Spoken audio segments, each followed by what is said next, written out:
Welcome back, everybody. In today's video, I am in procrastination nation. I have got analysis paralysis about this project truck. Now, if you guys have been with me for a little bit, you know that a few months ago, a lot of months ago actually, I announced that I was going to be building this Mighty Max. And I was going to make it into this ultimate rock crawler, kind of a gambler car rig that I could have all year round.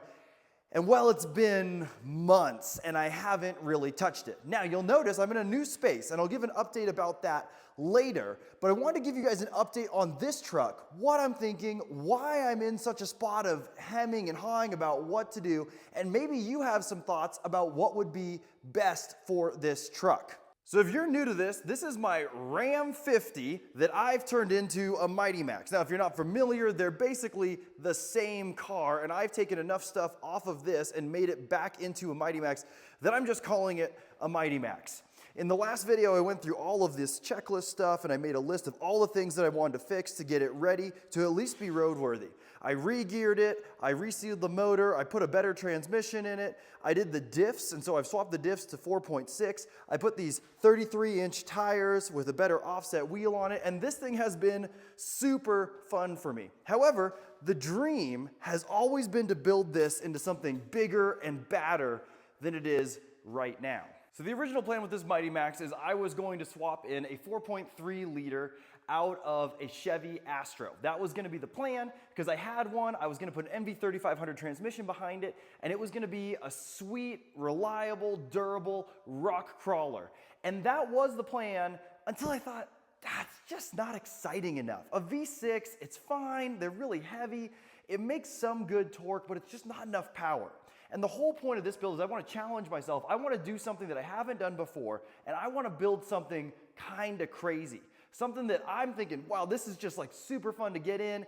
It's really custom built, and that's why I've kind of changed up the plan. So right now I've got it up on the lift, and I've actually got the little blue Montero in here as well, and you guys need an update about that because that also doesn't have a motor, also doesn't have a transmission, and I also don't know what I'm doing with that. But the long story short is I need the tires off of this for my tow rig, and these tires and wheels are gonna go on this for the time being.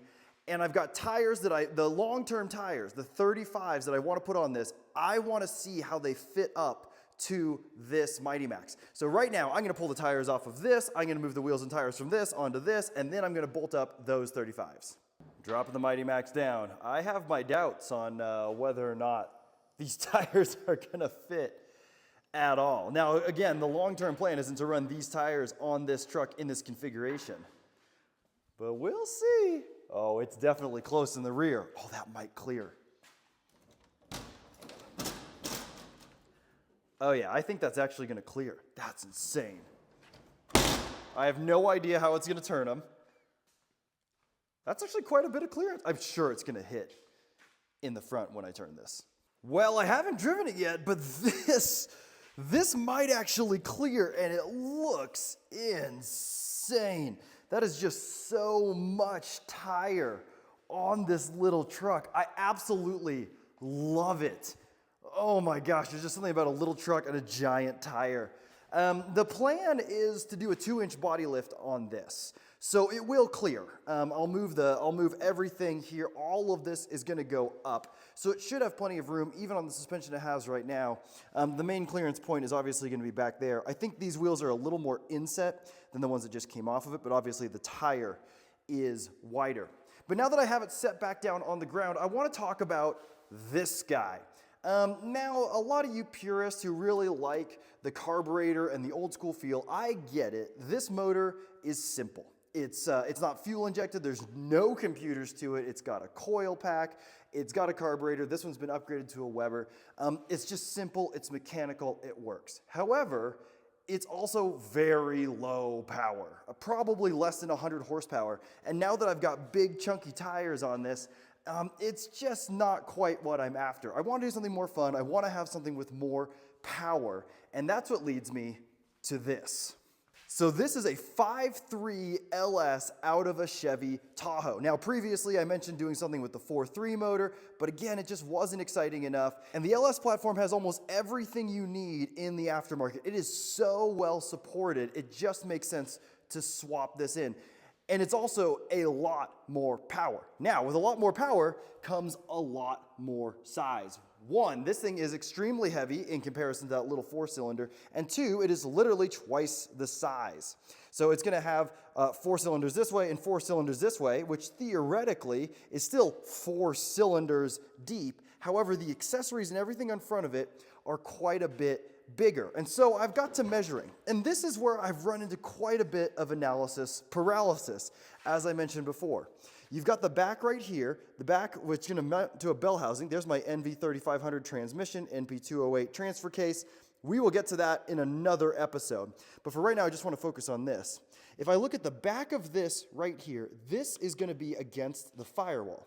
And if I measure all the way out to here, that's the measurement that I need to figure out, is this thing going to fit? So here we are with the tape measure, and we're going to see, if we line this up with the back there, just how long all of this is. Now there's obviously a fan in the front, but I'd like to ditch that. And so we're coming in right around 27 inches, give or take. If I take that fan off, I probably have about 27 inches. And then, when I come around here in front of the Mighty Max, if I measure from the firewall, right there, to the front, I'm like right at 28 inches. Now that is absolutely, like, the engine is back against the firewall and this all the way to the front. Now this includes the radiator, so there's a little bit of wiggle room here, but basically it seems like it'll fit. Obviously going the width-wise, that's going to be a different story. Maybe some things are going to need to move. These fenders might need to be cut out. This is going to have to be rearranged. But ultimately, I'm not going to know how it fits in here until I pull this motor out. Looking at things like the motor mounts, those might have to be reworked. I need to figure out if they're wide enough. But it's going to be a lot easier to figure this whole thing out with this engine out. However, it's really hard to take apart a running, driving truck. One, it works. It does work. Now, it's not very practical. Even with 33s, it wasn't going much over 55, and it doesn't really do me a whole lot of good. Plus, I have another truck if I actually want to haul stuff around. But too, like, it's hard to take it apart because it's easy to move right now. This thing can drive in and out, and I can kind of mess with it. But ultimately, if I'm going to commit to this swap, I have to pull this drivetrain and just start making changes, making cuts, pushing things around, and moving things around. This also leaves me with a question. If I can fit all of these accessories, that's all fine and good. I won't have to worry about that. But what am I going to do for a fan, and what am I going to do for a radiator? Chances are good that this little radiator isn't going to hold up to the amount of heat that is going to produce. And so I'm looking at things like, do I get a bigger radiator? Do I integrate it into the core support? I'm probably going to do electric fans that'll tuck into here. I'm not 100% sure yet. I have no desire to be like really purist with this. I don't want to hack it up, and I would love to keep this plastic grill, but I'm not afraid to come in here and cut this core support, where as you can see is already damaged, and make something custom that fits a bigger radiator or fits something better, because there is quite a bit of room in front here. Could I get a radiator to fit in there that would be big enough, that would shed the heat enough? All of that is yet to come. The bigger question is, can I get this in there? So I've got the car up in the air, and let me show you one of the issues that I'm running into with this Mighty Max platform. So if you're familiar with this, you know this is independent front suspension. So you've got your lower control arm, you've got your upper control arm, it's got torsion bars, that's all fine and dandy, and you've got this front diff. Now the hard part about this is the oil pan for the Mighty Max is actually different than the Monteros. It has what's called a front sump, which is not great for off-roading, since most of the time when you're going up things, that's when you really need oil, and all that oil is going to travel back, and theoretically, if you have enough, it's not a big deal. But the real big issue for me is that there's very few applications for dropping a motor into this that would utilize a front sump that can clear all of this crap. Here you've got the steering drag link, and then you've got the front diff. So if I go to a rear sump, it's gonna absolutely hit this front diff. And if it doesn't hit this front diff, it's very likely to hit this cross member. And so this is not a real great candidate for this. However, I think I have a solution.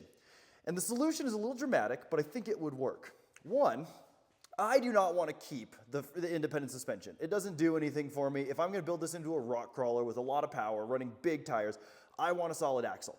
The plan is to move it from a driver's side drop to a passenger side drop so that I can utilize a 60 series axle out of a Land Cruiser. Those are passenger side drop. They have 9.5-inch ring gears. They've got the 6 on 5.5 bolt pattern, and they are approximately as wide as the Mighty Max is from the factory.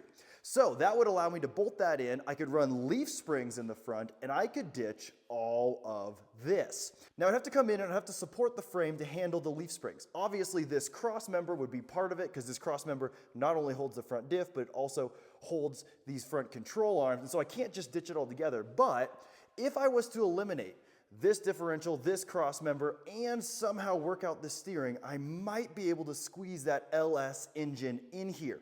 Now it's really hard to say without actually taking everything apart and dropping it in and seeing, but as you can tell, the process of dropping this in is way more than just pull this motor out, drop the other motor in. I'm gonna have to be unbolting cross members, potentially removing differentials, just to see if it will fit. The other advantage of running the 60 series axle is I could leave this rear axle. And this one is actually really strong, and it's got good diff gears in it. So it doesn't have the LSD, and so it's got an open differential. However, from other Monteros, specifically the Montero Sport, you can pull this third member out with 4.9 gears, and I can either get a locker for it, or maybe even weld it if I want to go that direction. There's a lot of options, but this one is actually good. It's already got leaf springs, and so it wouldn't need to change. I could leave everything back here and just focus on the problems up there. Here's that transfer case. The Montero, Raider, Mighty Max, they all drop here on the driver's side so that it lines up with the driver's side drop diff. However, I want to drop it off the passenger side to make use of that 60 series axle. So that's not that bad. You just flip this around. You'll have to rework the exhaust, which you'll have to do anyways, and you can run that drive shaft down this side. So this is where you guys come in. I would love to get your thoughts on this. This is totally uncharted territory for me. Obviously, I've messed with a lot of Monteros, and I've taken on some ambitious projects involving even building up a few motors from the crankshaft up. But this is a whole different ballgame, and I'd love to glean some information from other people who have gone before me. Maybe you have thoughts and you think this is a terrible idea, and if you do, give me some real reasons on why. I don't want just some criticism, but if you got real reasons to say, hey, you should do this, or you should do something else, I want to hear it.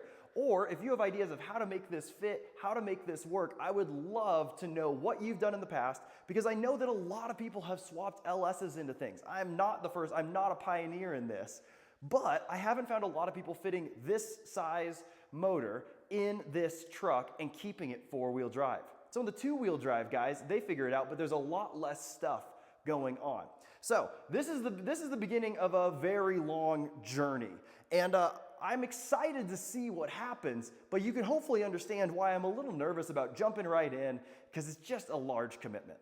So I'm debating, and I'm doing a lot of research online about how to put that motor in here, and I think at the end of the day, there ain't nothing to it but to do it. But instead of making decisions about that, I dropped about $1,000 on lights, because that's a great way to keep a project going, is just to add accessories to it. But really, these lights are insane. When I was casting up the vision for this, when I was thinking about what this car would look like, which it's already coming together with the 35s, I knew I wanted to throw some lights on here that would just light up the world. So I reached out to the guys at Auxbeam and I said, here's what I'm doing. I'm doing this crazy motor swap. I want some lights that really chuck some light out there. What can you do for me? And they told me about these. So you can get these lights in all kinds of configurations. You can have 2 of them, 4 of them, 6 of them, or I think even 8. And I've got a wiring harness just thrown up here for testing purposes that wires all 6 of these together. You can mount them on a bumper, or you can mount them up here on the roof. I chose to mount them to the canopy because it throws the most amount of light the furthest out. In addition to those lights, they also sent me out this sweet switch panel. Now, I've used Auxbeam switch panels in the past, and again, if you're still using manual switches or you have individual switches for all your accessories, you gotta get this. This is way better, it's way cleaner, it gives you way more options, and it just looks so good. So this allows me to put different emblems for exactly what's going on. You can see right here, I've got the roof lights and the amber lights hooked up right here. This is super easy to wire. It's just like the Hooptero or the Gen 3 that I've got wired in. It's a very similar switch panel. So obviously, because I'm about to pull this motor out, I threw this in, but it's not the permanent location of it. However, Auxbeam does send out these sweet brackets that make it possible to mount this just about anywhere.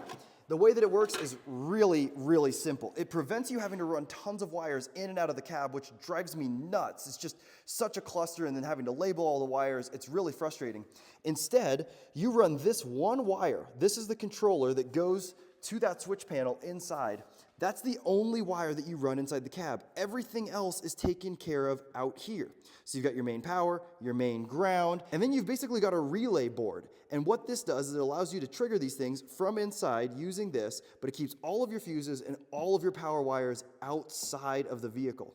So right now I have the relays that are hooked up for those lights integrated into this switch panel, and it was so easy and clean to hook up. And now, when I'm inside the car, there's not a bunch of switches or wires or stuff crammed underneath the dash. It's all right here. It's easy to see, it's easy to use. Everything is integrated into this.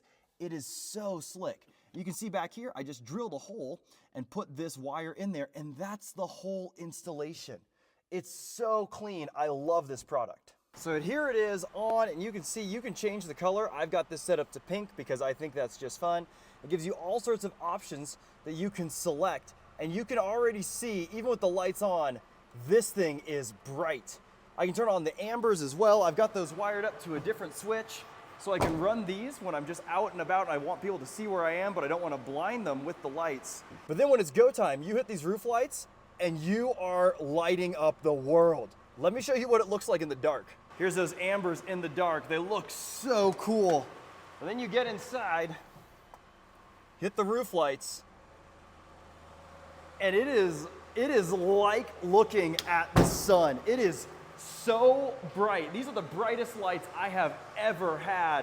Being inside really doesn't do it justice, but when you're on the road, it's a totally different ball game.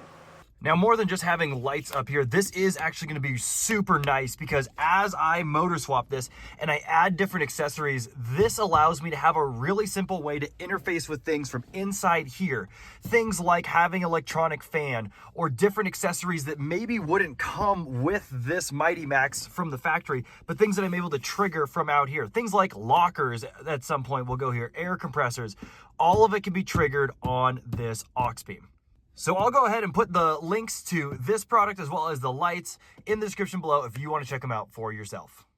Well, much to my surprise, I think these might actually fit. I mean, it's rubbing a little bit, but not nearly as much as I thought it would. Now, obviously, I don't have this very flexed out. This doesn't have a parking brake, so and the battery is not holding a charge, so if I turn it off, I have to jump it. But it actually looks like I could maybe drive it around, which is pretty sweet because it'd be fun to just give it a shot on these 35s, and obviously looking at it is really cool. But I did not expect that I wouldn't have that bad of rubbing issues with these 35s. There's an update on the Mighty Max, what I'm thinking with it, and like I said, I'd love for you to weigh in on it. The next video I post about the Mighty Max will be me tearing out that motor and starting to fit the LS. It's a big commitment, but I think I'm ready for it. I think I'm excited for something new, a new challenge, and I really want to make it the ultimate rock crawler. I think it's a great platform. It gives me a chance to try some new things, to try some new fabrication goals of mine, but it's kind of low risk. It's not a vehicle that's very expensive or something that I can't kind of make a couple mistakes and then fix again. So let me know what you guys' thoughts are. Thanks so much for following along with this, and I'll see you guys on the next one.